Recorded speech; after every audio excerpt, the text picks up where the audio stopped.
Assalamualaikum warahmatullahi wabarakatuh. Jadi untuk langkah pertama, saya akan menjelaskan tentang pentingnya pembukuan dan manfaat dari pembukuan.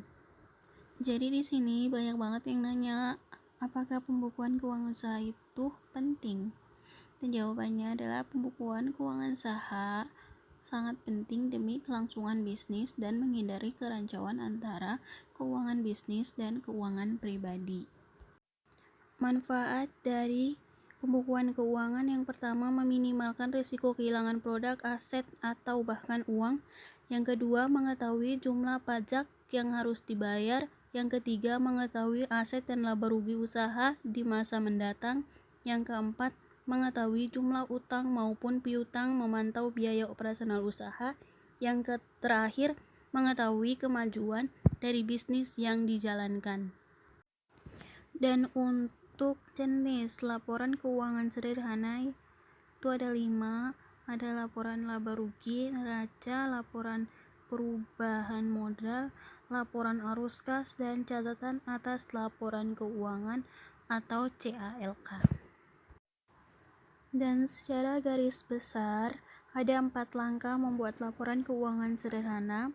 Yang pertama, analisis transaksi. Yang kedua, mencatat transaksi-transaksi tersebut dalam jurnal umum. Yang ketiga, posting catatan dalam jurnal tersebut ke dalam buku besar. Dan yang keempat, mempersiapkan laporan keuangan berdasarkan daftar saldo pada akhir periode. Tahap pertama adalah mengetahui pemasukan dalam pembukuan. Di sini ada setoran awal, yaitu sejumlah uang yang akan digunakan untuk memulai usaha. Selanjutnya ada hasil penjualan atau pendapatan, adalah uang atau pendapatan yang diterima penjualan. Penerimaan piutang adalah uang yang diterima hari ini namun baru dibayar oleh pembeli esok hari. Selanjutnya ada tambahan modal, adalah uang yang kita pinjam atau uang yang dari pihak lain untuk digunakan sebagai modal tambahan. Tahap 2 adalah mengetahui yang termasuk pengeluaran dalam pembukuan. Itu yang pertama, pembelian, yaitu mengeluarkan sejumlah uang untuk membeli dan memperoleh sesuatu yang dibutuhkan seperti peralatan dan perlengkapan. Yang kedua ada pembayaran listrik dan lain-lain, yaitu pengeluaran sejumlah uang untuk membayar listrik dan kebutuhan lainnya yang menunjang usaha. Selanjutnya adalah biaya transportasi, yaitu mengeluarkan sejumlah uang untuk membayar transportasi yang digunakan untuk menunjang usaha. Dan yang terakhir adalah pembayaran hutang, yaitu mengeluarkan uang untuk mengembalikan uang yang telah kita pinjam ke bank atau orang lain. Tahap yang ketiga, melakukan pencatatan transaksi pada usaha. Yang pertama, apabila ada pengeluaran maka saldo akan berkurang. Di sini modal awal 500.000 dikurangi pengeluaran dalam pembelian sebesar 450.000, jadinya 50.000. Selanjutnya, apabila ada pemasukan maka saldo akan bertambah.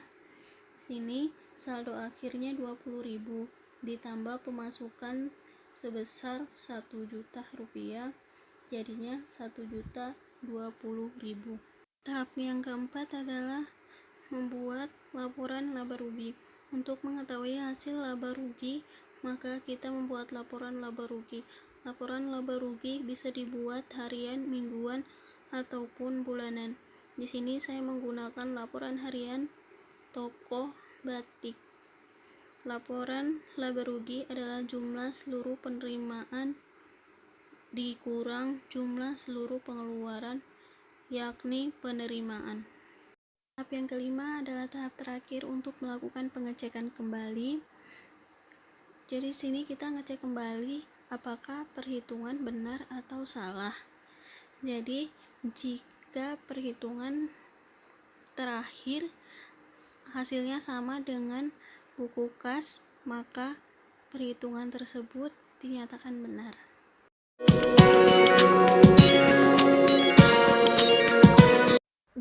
Aplikasi Buku Warung adalah aplikasi pembukuan UKM yang dibuat dengan tujuan untuk memudahkan pemilik usaha dalam mencatat pembukuan usahanya, yang dulunya dicatat melalui buku secara manual. Kini seiring majunya perkembangan zaman, pembukuan usaha bisa melalui aplikasi handphone.